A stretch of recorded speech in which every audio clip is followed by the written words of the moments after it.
Мен ошол 10 жылдан бeri органикалык чарба менен алектенем. Бүгүнкү күндө ошол помидорлорумду терип бүт албай жатам.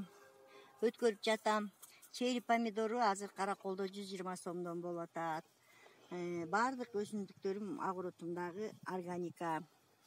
Азыр ушул күз келгендигине байланыштуу ушул саргарып татышат. Түшүм да көп болуп атат.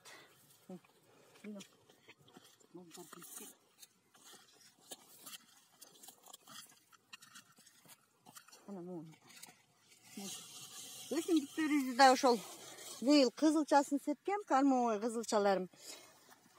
Кызылчаларым аябай чоң-чоң. Бул жерде кызылчам бар. Кормовой кызылчаларым быйыл голландский сорт септим эле. Абдан чоң. Ушундай чоң-чоң кызылчаларым, буларды уйларым кыштай жеп чыгат. Буларды киргизип алабыз. Ушул кызылчага биз аябай басым жасап калдык.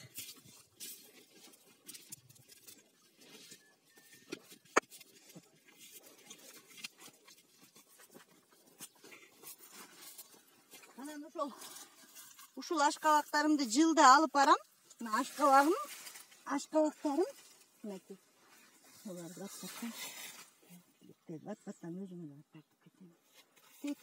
Bir dakika evet onu da yapayım.